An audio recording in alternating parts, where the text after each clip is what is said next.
Bismillahirrahmanirrahim. Alhamdulillah. Alhamdulillah sekabehane puji, kenyataan sekabehane puji kulillahi namung kagungane Allah. Hamidah muji sapa Allah taala nafsahu ing dadi Allah piyambak bidzalika kelawan kalimat alhamdulillah. Kama bayana kaya le jelasno sapa Allah fi awali Saba ing dalem kawitane surat Saba. Teng mriki Allah disifati fatiris samawati kang ngatur pira-pira langit. Kang ngatur to kang gawe pira-pira langit wal ardi lan ingkang ngatur bumi.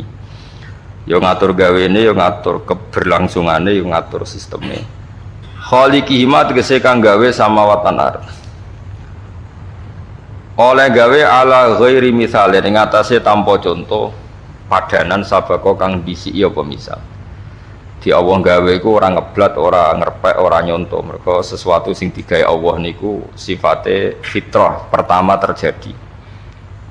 Sifate Allah malih ja'ilil malaikati kang gawe malaikat. Digawe rusulan hale dadi pira-pira rusul.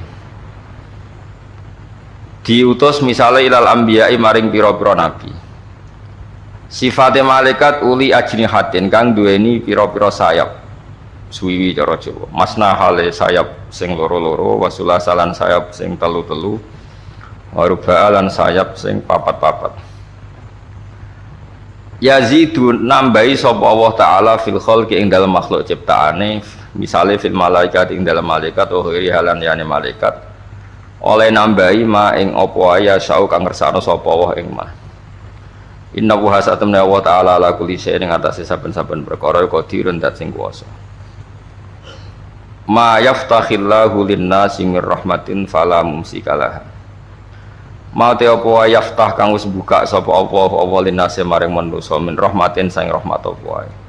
Sesuatu yang Allah menghendaki terjadi rahmat pada seseorang karizkin kaya dene rezeki wa matarinan udan. Fala mumsika mongko ora ana sing iso menghalangi kemujud, ora ana sing iso ngeker iku mujud lah maring rahmat. Tentang ilmu tafsir kaidahnya itu pokoknya kalau Makkiyah itu turun sebelum napa? Hijrah. Nah Madinah niku turun setelah napa? Hijrah, meskipun secara geografis turun di Mekah. Misalnya surat Fatah itu turun di Mekah, tapi setelah Nabi posisi napa? Hijrah, maka surat Fatah tetap berkategori napa? Madaniyah, padahal turunnya di Mekah karena turun pas Sulhul Hudaybiyah atau pas Nabi di Mekah.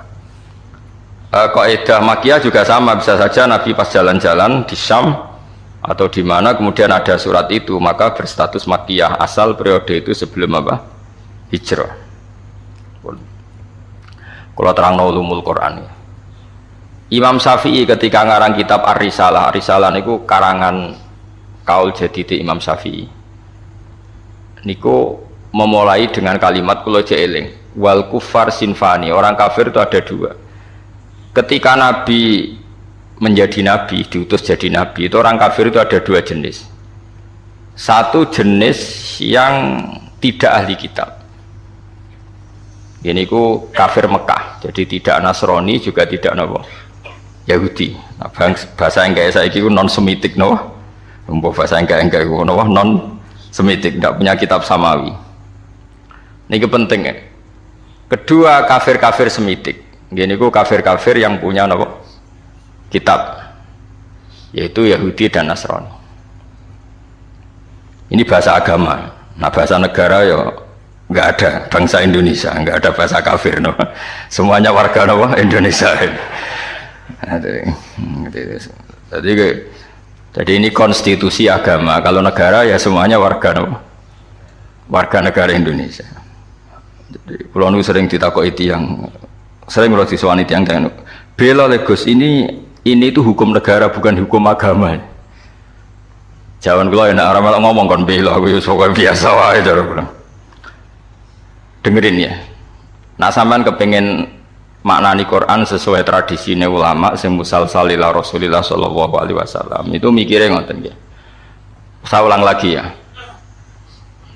Orang kafir itu ada dua. Satu kafir yang tidak punya kitab samawi atau disebut musyrik Mekah. Ini kampungan sekali ya, ortodok, kampungan, desa, naif. Jadi dia anak wedok dipateni mergo marai camah. Gak kena dijak perang, gak kena dijak mergawe. Terus watu disembah-sembah dewi. Engko nak bosen digenti watu sing luwih apik. Pokoke aneh, sikape ku aneh. Tapi cerdas. Ya ono cerdas. Cerdas iku iso nyebut lafaz Allah, tapi ora paham. Dadi ya aneh wong kafir ya pancen wong salah ku nyen wong aneh. Dan ini yang dimaksud qul ya ayyuhal kafirun la a'budu ma ta'budun. Rungokno tenan iki. Ketika orang kafir Mekah itu punya tradisi menfisikkan Tuhan, ya napa menfisikkan Tuhan. Jadi jenenge Tuhan itu ya Lata Uzza gawe watu terus disembah. Ada fisiknya, napa? Ada jisimnya, ada bentuk fisik. Sehingga ketika Nabi muni nyembah Allah, mereka tanya, Muhammad, nggak apa-apa kita nyembah Allah, tapi terangkan dulu Tuhan kamu itu dari perak, apa dari emas, apa dari batu. Ini kan jelas, dia cara bertanya itu sesuai kaidah mereka, kalau Tuhan itu harus apa? Fisik. Terus kanjeng Nabi dikan dawuh Allah, qul ya ayyuhal kafirun la a'budu ma ta'budun. Saya tidak menyembah apa yang kalian sembah, yaitu bebatuan tadi. Andai kan orang kafir ini kok kafir Yahudi, tentu nggak ada ayat la a'budu ma ta'budun, karena orang Yahudi itu penyembah Allah, yaitu mereka nyebut Yahweh. Sehingga ayat ini tidak tentang hubungan Nabi dan orang apa? Yahudi. Ya iki rada jelimet ben ki rada pinter. Sajane aku ya ora menarik cara-cara. Tapi kena sing sekolah iso dadi dokter. Lah, maksudnya nyer rada jelimet. Tak ulang lagi ya. Sehingga qul ya ayyuhal kafirun di ayat itu diartikan kafir apa? Mekah, yaitu yang masih menfisikkan apa? Tuhan. Napa? Yang masih menfisikkan apa? Tuhan. Makanya Nabi disuruh dawuh la a'budu mata budun wala antum abiduna ma'abud. Beda dengan kafir Yahudi dan Nasrani. Yahudi dan Nasrani, Nabi kalau dialek dengan mereka sering dawuh Allahu Rabbuna wa Rabbukum. Karena orang Nasrani ya yang ngakui Tuhan Allah, meskipun menambahkan Tuhan Bapak dan Tuhan Ibu dan Tuhan Anak, tapi kan tetap Tuhan induknya Allah. Orang Yahudi nyebut Yahweh. Ya, jadi ya rada jelimet, tapi tak latih pinter kayak paham ya, kemajuan. Jadi paham ya? Ya ibu-ibu paham lah, paham. Mantas sababi komen bahwa napa minhum anggar gayane paham insyaallah ya. Paham, mereka paham. Ya saya ulang lagi ya. Sehingga ulama nahwu itu hampir sepakat mengatakan jika ada ataf maka bukti berbeda. Misalnya Ja'a Zaidun wa Amrun, Zaid datang dan Amar, berarti Zaid tidak Amar, Amar ya tidak Zaid.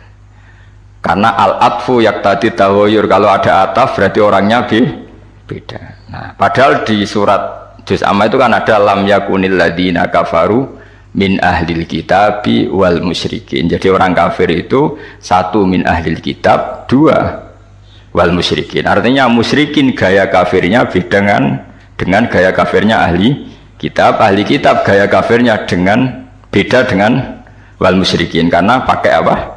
Ataf. Kalau ataf itu yaqtadit taghayyur. Meskipun lafadznya sama sekalipun, misalnya ada orang bilang Ja'a Zaidun wa Zaidun, pasti ada Zaid yang anaknya Amar, mungkin ada Zaid yang anaknya Karmin, meskipun namanya sama-sama Zaid, tapi kalau dikatakan Ja'a Zaidun wa Zaidun, pasti Zaid yang berbeda. Paham ya? Karena ataf yaqtadit taghayyur. Nah, dua tipikal orang kafir ini ya punya selera yang beda, punya gaya hidup yang beda. Yang satu menyembah batu, menyembah apa, pohon besar, menyembah apa, disebut era modern disebut non semitik, tidak punya kitab samawi. Ini polemiknya dengan Nabi itu ya polemik Tuhan. Dan ini mereka anti hari kebangkitan. Beda dengan kafir ahli kitab, mereka kan tidak anti ahli kebangkitan. Cuma mereka mengklaim kalau mereka yang ahli surga, yaitu kalau orang Nasrani mati misalnya kan sudah tenang bersama Bapak di surga. Kalau kafir Mekah nggak percaya adanya surga, makanya mereka protes, Muhammad masa sudah jadi tulang belulang menjadi manusia lagi, itu tidak mungkin. Apa ada kafir Nasrani yang bilang demikian? Kan tidak ada. Yang bilang begitu kan kafir ahli kitab. Karena maksudnya yang bilang gitu orang musyrik Mekah, yang ahli kitab kan bilang surga itu milik kita. Nah, problemnya sekarang orang mengkaji tafsir sudah tidak sedetail ini, jadi sehingga kafir ini semuanya kafir, semuanya tauhid. Wah ya repot nah. Sehingga Nabi itu di hadis sahih diterangkan jika enggak ada ketentuan Allah tertentu, Nabi itu lebih mirip dengan ahli kitab dalam tradisi beragama. Karena ahli kitab sudah banyak benarnya itu menuhankan Allah, percaya adanya surga dan neraka, percaya adanya hisab dan sebagainya dan sebagainya. Meskipun nanti juga tetap ada perbedaan dengan Islam, tapi ini kan saya cerita. Nah, surat-surat Makkiyah itu surat yang tidak membicarakan kafir ahli kitab, sehingga mereka masih diperkenalkan Allah itu siapa yang menciptakan langit dan bumi. Kalau orang kafir ahli kitab sudah tahu Allah itu Tuhan mereka. Bahkan mereka ada yang bilang bapak mereka dan yang mewariskan surga tanpa syarat.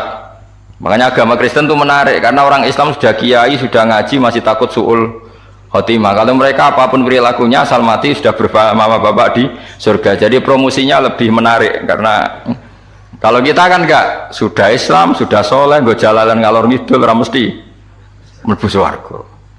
Ketua partai Islam bisa ketangkep nang Islam. Oh itu kan repot wis ketua partai tinggi gambare Ka'bah cek ora mesti. Lah kalau mereka enggak mesti apa? Masuk surga. Kita enggak, sudah kiai di murid swida ewu iso miber kabeh cek sul khotimah cara kiai-kiai jenenge kiai sapa? Berseso. Dadi loro. Dadi wong Islam ku loro. Kalau mereka enggak mbok berdua, mbok narkoba, mbok pengedar narkoba, asal mati ya bersama bapak di. Makanya ini terus kita tidak beda dengan mereka dalam bab percaya surga dan neraka dengan ahli kitab. Tapi dalam hal ini kita tidak mengkritik mereka dalam hal percaya surga apa? Neraka. Nabi ngadepi kafir Mekah luwe angel, mergo ora percaya swarga neraka, ora percaya kuburan, ora percaya macam-macam. Luwe angel. Lan akhirnya keterusan ora kepercaya donga tok mayit bareng iku ya rontok sisa-sisane asline. Mereka anggere mati iku dianggap wis bar. Repot. Tapi coba jero-jero. Mari fitnah. Tapi kalau mau cerita tok, dadi salat mayit itu artinya ndongakno mayit. Cuma gayane nganggo salat. Sing sitok gayane nganggo tahlil. Tapi nak kowe dituntut, tapi nak salat mayit ana sunah, ana tuntunane Nabi, nak tahlil ora ana. Ya kowe kudu ngalah pancen yo ngono tenan, sitok ana tuntunan yo. Tapi nak sing sitok ingkar donga iku ora penting kanggo sing mati kuwi jelas keliru. Wong salat mayit itu wonge ya wis mati. Ya kudu ngakno napa? Mayit. Ya cuma ana sing protes, tapi iku ana contone nek iku ora ono ya kudu ngalah. Tapi kono ya kudu ngalah, nak ngono iku jenenge ndongakno mayit. Mulane wonten desa separo Muhammadiyah separo NU. Nate ngundang kula malam 7 dina. Jare sing duwe gawe gak teko Gus wong-wong ditulis ngene. Mendoakan mayit di hari ke-7. Do teko kabeh mergo redaksine mendoakan. Jadi ana muni tahlil bid'ah tapi nak mendoakan mayit. Ana sing lidake diredaksekno ngene.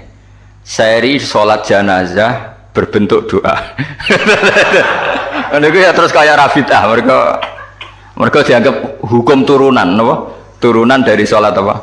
Jenazah. Tapi mergo nak 7 dina 40 dina kan kaya tradisi Hindu, do. Jari mereka semacam-macam lah. Semurut tenanan bantau sing laris tahlil, kula kan yo ora laris tahlil, dadi ra semangat bela. Kula mau cerita hukum. Ini penting kalau terangkan. Jadi kafir ahli kitab itu lebih terpelajar. Sehingga diberi penghormatan Allah, kita masih boleh makan sembelian mereka. Jadi misalnya orang Nasrani atau Yahudi nyembelih sapi, tentu yang materinya sudah halal. Seorang lagi yang materinya sudah halal, itu halal. Itu disebut wa ta'amul ladzina utul kitaba khillul lakum wa ta'amukum khillul lahum. Jadi misalnya makanan yang disembelih orang Yahudi Nasrani asal materinya halal, ya misalnya ayam atau sapi disembelih mereka ya jadi apa? Halal. Kecuali min awalil amri materinya haram kayak babi misalnya. Makanya ini penting saya utarakan ke jenengan. Haram menafsirkan Quran bagi orang yang tidak alim. Bukan apa-apa. Quran itu adalah lafaz umum. Coba ayat itu kalau kamu artikan secara umum. Wa ta'amul ladzina utul kitaba khilul lakum. Makanan ahli kitab semua halal bagi kalian. Padahal mereka makan babi, minum arak. Terus ini ada ayatnya. Kalau semua makan ahli kitab halal, ya se-Arabnya. Padahal ayatnya wa ta'amul ladzina utul kitaba khilul lakum. Maknanya di situ adalah makanan yang dari jenis halal kemudian disembelih oleh mereka dan menyembelihnya sesuai syariat kita, misalnya memotong kulkum wantijen sesuai persyaratan dalam apa? Penyembelihan, itu halal. Tapi kalau yang disembelih orang Majusi haram. Karena apa? Di hati ahli kitab ini masih ada Allah. Ada kalimat apa? Allah. Meskipun ya tadi yang Nasrani nambahi 2 jadi salisu salasa, yang Yahudi ngeklaim Tuhan hanya milik mereka. Mohon kula balik malih teng kafir ahli kitab. Apa kafir napa? Mekah. Itu disebut lam yakunil ladzina kafaru min ahlil kitab ana wal musyrikin. Jadi sama-sama kata kafir itu beda-beda. Dan nanti khitab ke kafir Mekah itu beda dengan khitab ke kafir apa? Medina. Kalau kafir Medina yaitu wa qalu la yadkhulal jannata illa man kana hudan aw nasara tilka amanihum. Orang Yahudi bilang surga hanya milik mereka, orang Nasrani bilang surga hanya milik mereka. Kalau orang Mekah kan nggak pernah bilang begitu karena percaya surga aja enggak. Jadi mirip PKI, kafir Mekah itu mirip PKI, pokoknya mirip ateis. Jadi itu beda sekali. Kalau kafir ahli kitab kan percaya surga neraka, cuma mereka mengklaim itu milik mereka. Paham ya? Jelas ya, jelas bedanya ya. Jadi tidak bisa terus kamu misalnya mencomot satu ayat terus bilang orang kafir sifatnya gini-gini, kafir yang mana? Apalagi nggak ada istilah kafir, lebih sulit lagi kita meneliti Quran. Karena tadi duduk perkaranya itu beda, sama-sama kafir atau sama-sama kriminal itu kan tentu modelnya beda-beda. Mohon jelas ya. Nah, di antara yang belum dikenal oleh kafir Mekah adalah pencipta alam itu siapa? Makanya diperkenalkan Alhamdulillah fatiris samawati wal ardi. Beda dengan kafir ahli kitab. Mereka sudah berebut surga sama orang nopo?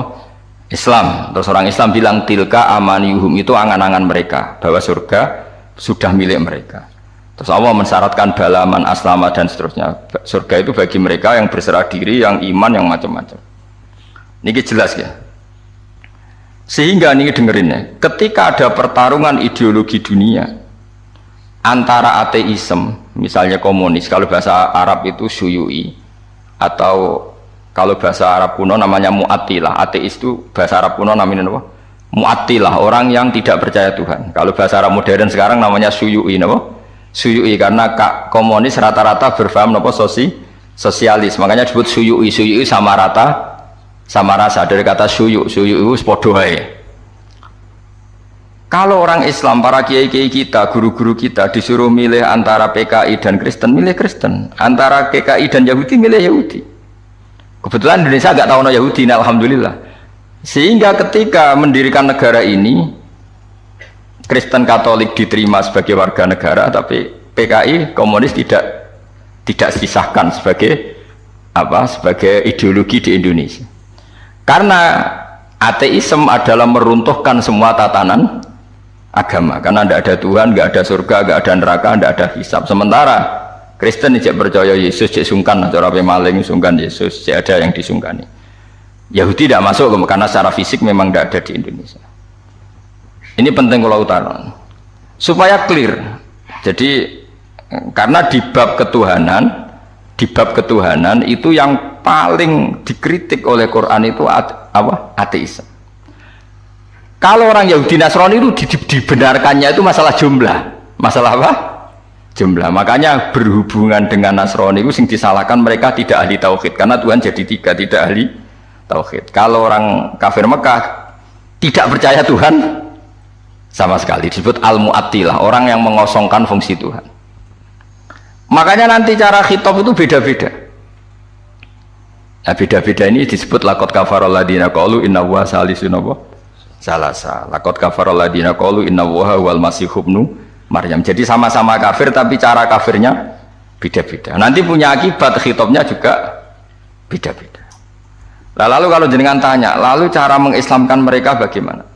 Ya tentu itu hanya ikhtiar, kabeh anut takdire pangeran. Caranya beda-beda. Kafir Mekah caranya Islam luwih naif, luwih lucu. Jadi orang sing lagi nyembah berhala, jebule iku pas sampai itikaf nyembah berhala niku ana luwak iku nguyah ning ndase. Nangis. Ya Allah, ailahun ya bulu ahli sa'laban. Masa pangeranku trimo diuyahi luwak. Terus marani Kanjeng Nabi, "Mat, ketoke bener pangeran, Mat. Pangeranku iku kacau, Mat. Trimo duyoi." Lho, Pak. Dadi carane Islam ku yo naif-naif, maksude ku ya mergo wis saking mau sing. Dadi ana sing nggih sembahan iku roti kok makanan, bareng lesu dipangan. Terus aku masuk Islam Mat lebih. Pangeranku sentek, Mat. Mergo nggih pangeran iku roti bareng lesu akhire dipangan. Ngono meneh duwe pangeran disembah dipuji-puji ning kamar. Anake wis masuk Islam. Barang anake wis masuk Islam, pangerane mau dibuak ning comberan. Cara saiki ning sampah ning tong sampah. Lah dhisik ku ana sampah sing mahdzaful khat. Wong khat nak buak barang nang kono. Bareng dibuak bapake ngamuk di pangeranku, kula buak ning tong sampah. Dinteni ning dhuwur. Barang gak iso tangi dhewe. Pangeran kok ora tangi dhewe dinteni. Pangeran kok ning sampah ya kok tenang ae terus. Anaknya ditakoki, kowe pangeranmu sapa? Jari Muhammad. Allah yang punya aras yang di langit sana. Ya sekandakno Muhammad, aku nganggo pangerani kowe gitu. Karena ya tadi persaingannya masih tentang Tuhan. Beda persaingan dengan orang Nasrani tentang klaim. Tentang apa? Tuhan ini milik siapa? Nah, cara wong liberal kan milik bersama. Akhirnya ra ono Kristen, gak ono kafir. Tuhan milik bersama itu cara ilmu hakikat, tapi asal dunia itu pasti ada klaim. Ada apa? Nasrani mengklaim Allah itu Tuhan mereka, sehingga mereka masuk surga tanpa syarat. Orang Islam ya mengakui itu Tuhan mereka, cuma orang Islam lebih sopan, tetap butuh amal soleh, butuh husnul khotimah, macam-macam. Lalu Nabi terbaik siapa? Orang Islam yakin Nabi terbaik Nabi Muhammad, orang Nasrani Nabi Isa, orang Yahudi Nabi Musa. Sehingga ketika periode Madinah itu anggar jotos-jotosan itu perkara itu. Jare wong Yahudi, wah Musa nabi paling keren. Kau ono nabi koyok Musa. Sing jare wong Islam, nabi paling keren Muhammad. Kau ono nabi koyok Muhammad. Jotos-jotosan. Nah ini ketok bijakin nabi bareng sahabatnya jotos-jotosan. Kenapa kayak jotos-jotosan? Niku Kanjeng Nabi niku darani Musa luwih afdal timbang jenengan. Tapi apa jawabannya Nabi? La tufaddiluni ala Musa. Wis kowe ora perlu mulya-mulyakno aku berlebihan ngalahno Musa. Musa mbek aku sak level. Jadi Nabi ora kok muni aku luwih afdal timbang Musa, ya ora apa-apa ana wong muji Musa, wong iku ya tak puji. Mbek wong Nasrani ya begitu itu kearifane Rasulullah. Dan itu mengundang simpati karena Nabi tidak kumo luhur langsung bilang, "Bener kowe, Musa iku anak buahku iku ora tahu." Ora ono ngono. Begitu juga dengan Isa. Nabi Muhammad itu rileks saja ketika di Madinah orang Yahudi itu puasa hari apa? Asyura. Nabi ya rileks saja. Beberapa sahabat disuruh tanya, itu di depan umum. Tanyakan orang-orang Yahudi itu, kenapa puasa hari ke-10 Asyura itu? Ya ini hari yang dimana Allah menyelamatkan Musa. Maka kita puasa. Nabi Muhammad jawab rileks, nahnu ahaqqu bi Musa. Kita pun berhak menghormati Musa. Kemudian Nabi menyuruh para sahabatnya puasa hari Asyura. Ya sudah rileks saja. Jadi perdebatan di Madinah ini sudah perdebatan klaim. Perdebatan apa? Klaim. Jadi polemiknya lebih spesifik. Tapi lebih menguntungkan Rasulullah karena ada dialog. Ada dialog, ada percaturan agama. Beda dengan di Mekah. Mat, kowe kok sujud itu ngeleti apa, Mat? Untuk apa? Mergo wis ora paham blas pangeran apa iku wis ora paham. Wis beda waduh. Nah, kuliah ayyuhal kafirun itu turun di Mekah. Nah, yang di Madinah itu yang istilah-istilah ahli kitab. Nah, itu para ahli tafsir itu meneliti itu sampai detail sehingga nanti kalau membaca Quran itu kelihatan sekali pola-polanya tentang apa. Akhirnya tes-tesan itu sudah lucu. Wong itu sak pinter-pinter itu kan klaim ngerungono tenan ben ki dadi pinter. Wis wae sampean anut aku iso dadi dokter ahli tafsir. Ya keliru-keliru lah jawabane pokoke. Akhirnya begini misalnya.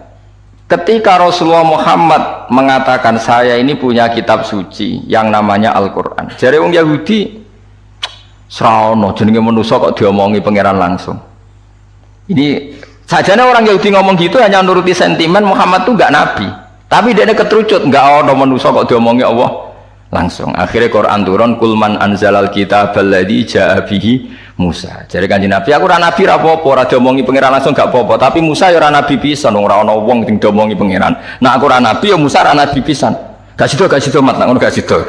Padha nabine lah. Jadi polemiknya sudah lebih jelimet. Ma anzalallahu ala basarim min syai. Kul man anzala kitab alladzi jaa bihi Musa nura wa hudal linnas taj'alunahu qarati satubduna wa tukhfuna katsira. Ora ana wong diomongi Allah langsung. Sakjane wong Yahudi ngomong ngono tujuane menafikan kenabian Muhammad. Tapi akhirnya keterucut siapa saja gak mungkin diomongi Allah langsung. Ya karek Kanjeng Nabi, ya nak ngono Musa ya ora nabi. Nak dene nabi berarti didhawuhi Allah. Akhirnya mereka batal. Terus klaim. Terus agama sing paling tua iku ndi? Jare Kanjeng Nabi ya agamaku. Agamaku itu Islam. Islam itu anut Nabi Ibrahim. Kanjeng Nabi itu benar dalam membahasakan, awas ya. Nak keliru awas ya kan, dosa. Agama paling tua itu Islam dari Nabi. Maknanya Islam apa mat? Berserah diri kepada Allah dan itu aku anut Nabi Ibrahim. Nabi Muhammad membahasakan aku anut Nabi Ibrahim. Anit tabi millata Ibrahimah hanifat. Wong Yahudi diguyu-guyu. Agama anyaran mat, anyaran. Ibrahim Yahudi. Wah, itu nyak Kanjeng Nabi terus Jibril marahi sekampungan tenan. Kok iso Ibrahim Yahudi? Wong Yahudi be Ibrahim tuwa Ibrahim. Jadi padha karo muni ngene Soekarno pengikut Puan Maharani kira-kira. Kira-kira padha karo ngono. Jadi padha karo misale Kiai Krabak sing saiki iku Mbah Munawir pengikut Gus Najib kira-kira gitu kebalik gitu. Mbah Zubair pengikut Gus Gofur gitu. Karena ya jadi aneh. Atau misalnya mbah saya, Mbah Nur Sam bapaknya bapak pengikut Hasan anak saya itu kan aneh. Akhirnya pangeran gojloknya pangeran karena ini orang Yahudi itu pangeran oleh gojlok ilmiah. Ha antum haula'i hajastum fi ma lakum bihi ilm falimatu hajuna fi ma laysa lakum bihi ilm. Kalian ini pengagum ilmu, pengagum argumentasi ilmiah. Cobalah kalau debat Muhammad itu sedikit ilmiah saja. Karena kamu itu pengagum ilmiah, pengagum argumentatif hujah. Terus Allah mulai ngendikan lima tuhajuna fi Ibrahim atau wa ma unzilatit Tauratu wal Injilu illa mim ba'di afala taqilun. Kok iso Ibrahim pengikut Yahudi? Yahudi be Ibrahim tuwa. Ibrahim baru karo muni ngono tadi. Pak Karno itu pengagum Puan Maharani. Mbah Zubair itu pengagum Gus Gofur, Mbah Munawir itu pengagum Gus Najib, kan aneh. Paham ya? Akhirnya orang Islam nerangno, mulane ilmu nasab penting. Terus Kanjeng Nabi nerangno, kowe roh mbah-mbahmu tahu Muhammad jenenge Yahuda lah ya Yahuda bin Yakub bin Ishak bin Ibrahim. Jadi agama Yahudi dimulai dari Yahuda bin Yakub bin Ishak bin Ibrahim. Lah anak jarene wong Yahudi Ibrahim pengikut Yahuda. Jadi padha karo muni Soekarno pengikut Puan Maharani. Aneh to ora? Wah itu terus Yahudi wisen sak pol-pole sampai akhirnya akeh sing Islam. Mergo dianggap wah sak debat iki ora ilmiah. Artinya apa? Kalau sudah debat menyangkut klaim itu pasti tidak ilmiah. Jembangun iki sapa? Ya jembangun ya rakyat tunggu duwe rakyat. Tapi nak cara klaim kan dadi kampanye. Nak cara tahu jembangun sapa? Pangeran sing didonya pangeran. Di mana-mana yang namanya klaim itu wis ruwet. Angger klaim itu wis ruwet. Nah, Nabi ketika di Medina itu polemiknya sudah polemik klaim. Makanya itu lebih jelimet. Adu keren-kerenan Nabi, adu klaim-klaiman Ibrahim itu pengikut siapa? Nabi Muhammad lebih fair. Nabi Muhammad orang menikah Ibrahim pengikutku, nah itu kan gak fair. Nabi tetap anit tabi millata Ibrahimah hanifah. Aku itu pengikut Ibrahim. Meskipun Nabi Sayyidul Anbiya al-Mursalin, tapi dalam struktural kan ditakdir akhirul anbiya, secara generasi akhir. Itu generasi akhir itu posisinya tabe apa? Tabe pengikut. Makanya Allahumma sholli ala Muhammad wa ala kama shollaita ala Ibrahim. Aku ya ala Sayyidina Ibrahim lah sudah. Tak baleni ping pindho nek kok repot. Orang Sayyidina wae masalah. Lan ana canom padha fanatike sing sitok pidato rontok engkek. Assalamualaikum warahmatullahi taala wabarakatuh. Dadi taala iku sifate Allah. Maknane ya maha luhur ngono wae. Sing sitok pro sunah Rasul. Allah Assalamualaikum warahmatullahi tanpa ta'ala wabarakatuh. Allah disifati oleh ora oleh saking kepingine persis sunah. Ya sing pidato pertama iku engke assalamualaikum warahmatullahi taala wabarakatuh. Manane taala mau luhur ngono wae, asane ya sah wae. Cuma ya engke pancen ndi wong kiai ini rata-rata ya ora muni taala nek.